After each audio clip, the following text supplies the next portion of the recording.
What's going on, people? We are Tottenham TV back here for another update for you guys. Let's just get straight into it and straight in to talking about Luka Vuskovic.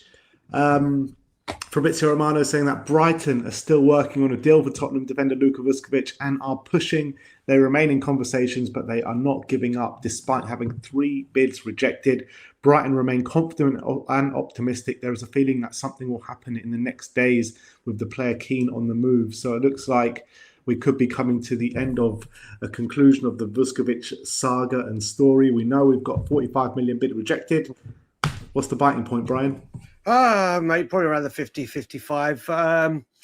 Like you said, that word, again, Tottenham sagas. Again, it's never transfers. Plenty of them this summer alone. Exactly. We're only about to enter the 3rd week. And what have we got? The Tonali and Fernandes, the Vuskovic, Bergvall will probably come another one. So 4 sagas and a funeral is maybe a new movie Spurs will bring out. Yeah, we just need it done. It looks like he's not going to have a future at Spurs the more and more of this goes on, doesn't it? Yeah, it is unfortunate because everyone was so excited about him for the last 2 or 3 years.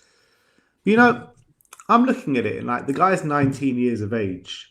Do you not think he might be getting a bit too big for his boots a bit too early on, demanding moves and say Spurs have done so well in terms of, and don't get me wrong, he's done all the hard work, but Spurs have found him the right loan moves, aided his development.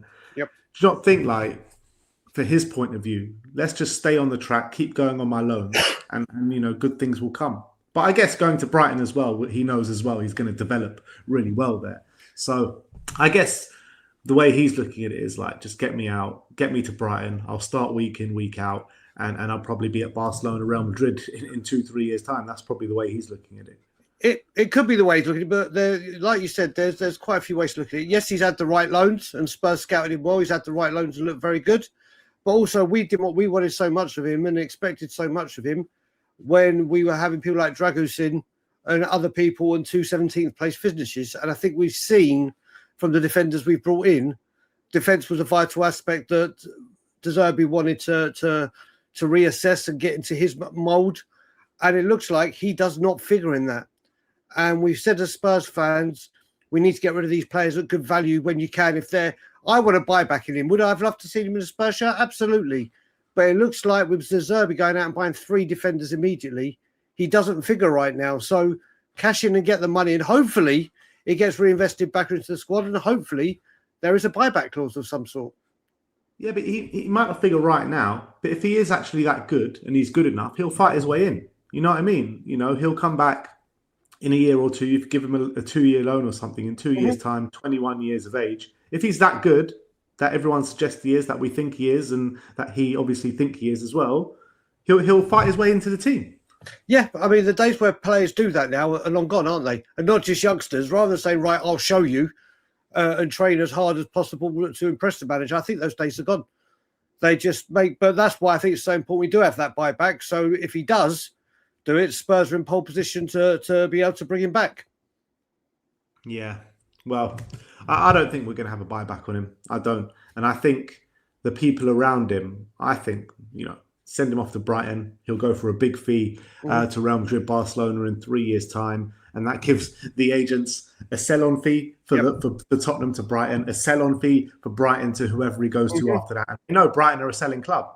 Top players, they're great at development. And that's the way they're looking at it. But I'm looking at Brighton's business so far. They've just signed Pascal Struijk, another defender, and I think there's rumours for even another defender to come in as well. So is Vuskovic even going to definitely start for them? I said that is another point. But it's amazing how, again, that we were thinking that this player is this so generational was the word used, but yeah, only seems Brighton that wants any interest in him. Yeah. So make of that what you will, but it's a bit bizarre. But if Brighton take him on, like you said, they have not only a great tradition of developing players. When they do sell, they sell them for huge numbers. So Brighton could get him and do exactly the same again. Yeah, I think the people around Vuskovic are just going to want him to move as much as possible because that's where the money is. That's where the money is. He should get Dragusin's agent. Yeah. Well, I'll probably advise against that, to be honest, because he doesn't shut up, that guy. But look, Romano saying there could be a conclusion sooner rather than later, so we'll wait and see what happens there. Next up, let's talk about another saga. This time we go to East London and we talk about the Mateus Fernandes saga.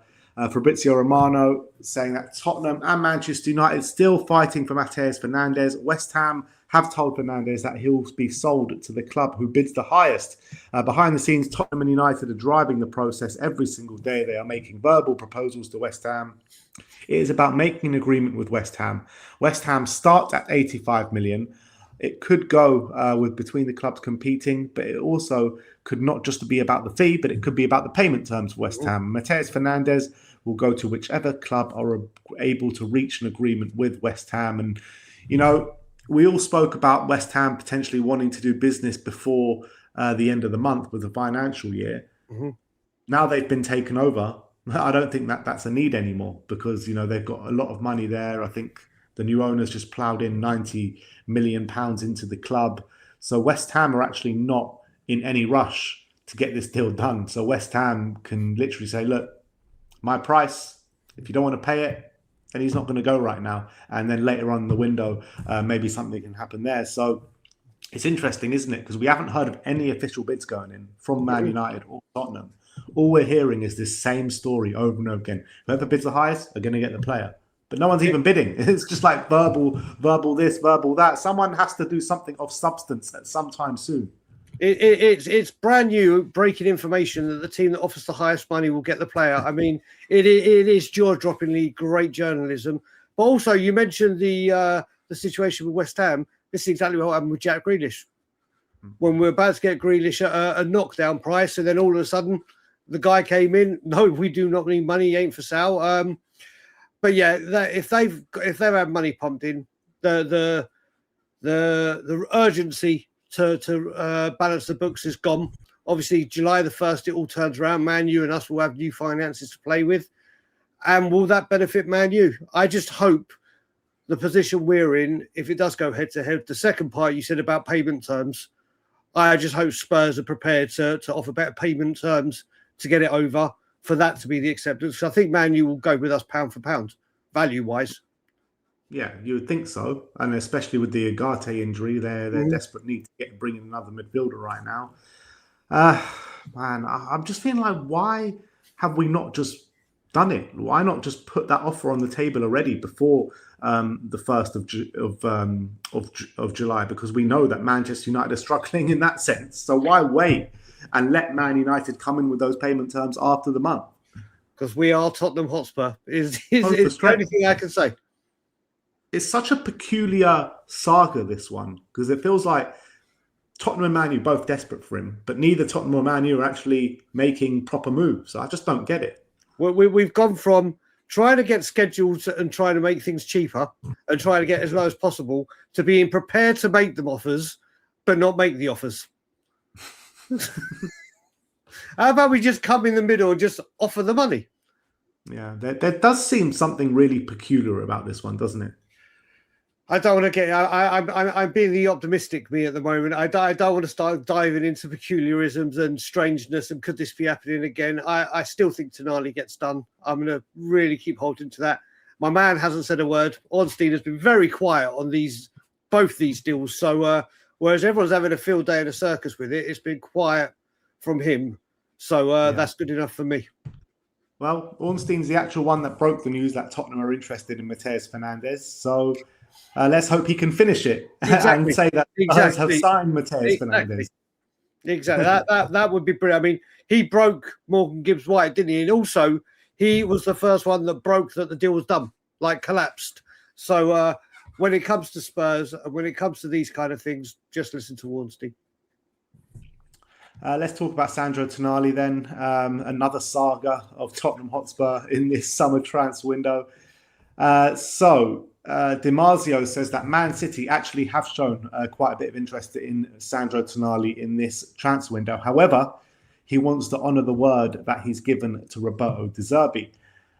Sports Media says that Tottenham have reached full agreement with Sandro Tonali on a 6-year contract worth €12 million, including bonuses. A gap still remains between Newcastle and Tottenham over the structure of the deal, but Tottenham are optimistic about closing the transfer this week. So, I mean, that if what Damasio says is true, and he's saying no to every other club now, and he's given his word to De Zerbi, and that's that, then this deal's got to get done very soon. It has. I mean, has Tonali given Spurs a gentleman's agreement? By the sounds of it, he has. But we also had that with Van Hecker, didn't he? Van Hecker came out and said it's only Tottenham, and that kind of stopped everything in its tracks. So we all knew that because of De Zerbi. I think there's, I think as well, instead of the daily player, you're just to be the daily saga. This window, that's what it's looking like, Ben. But yeah, daily I think saga. That's about I think Tonali. I hope it gets done. From all the things when you decipher everything, there is a lot more positive being said than negative. There's the odd Arsenal coming or whatever, but it looks like he's agreed terms. He's open to come here. The contract length, everything, all those things seem to be down the line. And then you have the odd come up and try and put a grenade in. But yeah, I just hope Spurs can come up with the structure, get this deal over the line. And then once we get one of these over the line and we hear that we're the other ones, we can be like, all right, we're being serious. So I think Tonali is the first one we need to get him. Let's hope it. I mean, I really hope these reports are true and we're nearing a conclusion here for Sandro Tonali. But I'm literally just fed up of talking about Tonali, Fernandes, Luka Vuskovic.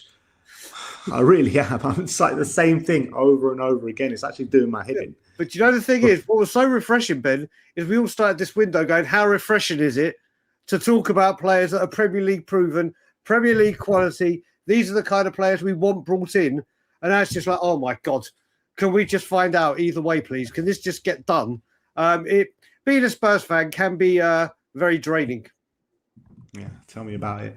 The last player we're going to talk about is our very own Will Lancashire. Obviously had a stunning season last year for Oxford. Will Lancashire is expected to be promoted to the Tottenham first team next season, according to Team Talk. Lancashire is set to permanently join Roberto De Zerbi's first team squad this summer. Alistair Gold has said, though, that Tottenham have turned down multiple offers for Will Lancashire, including one from Middlesbrough in January. Sporting Lisbon still retain interest in the player, amongst others.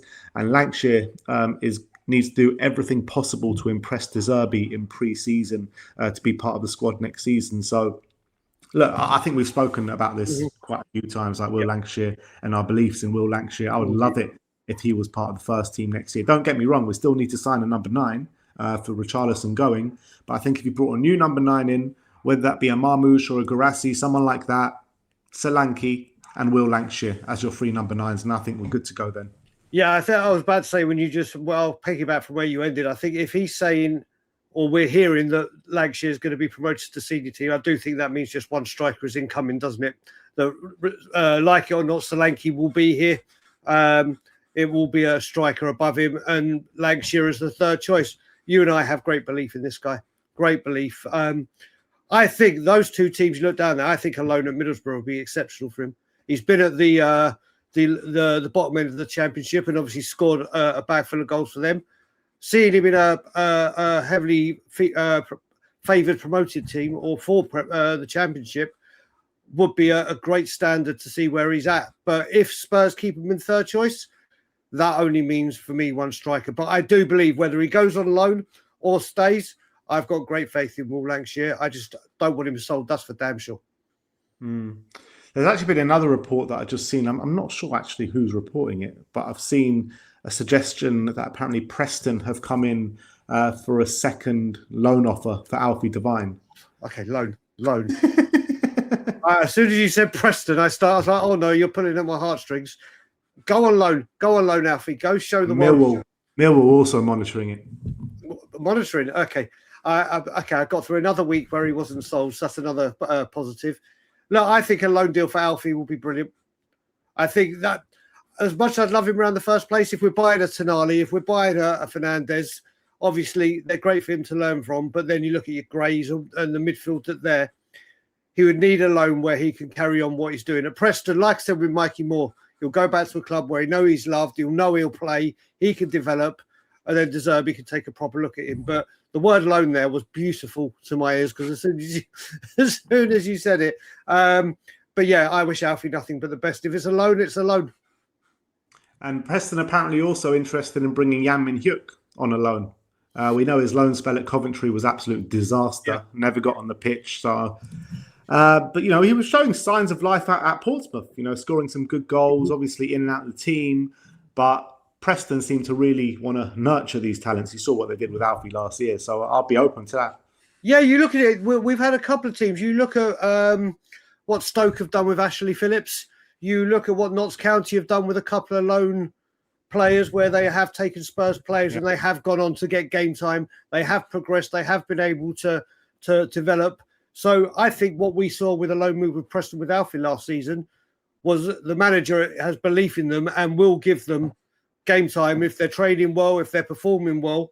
So if Spurs are involved with Preston for any other future loan deals to get players first team minute, I'd be all for it, because Preston have proven that they will give the players the minutes and the training they need. So if Yan Min Hyuk was to go there, I'd be delighted.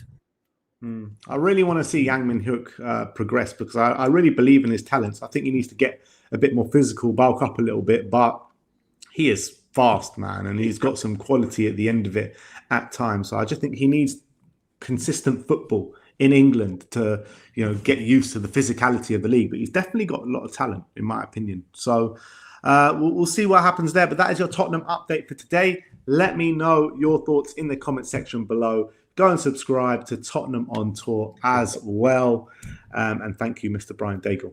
Always a pleasure, brother, for you and the We Are Tottenham TV army. Always. Anyway, let us know your thoughts. Like, subscribe, and comment. And as always, come on, Spurs.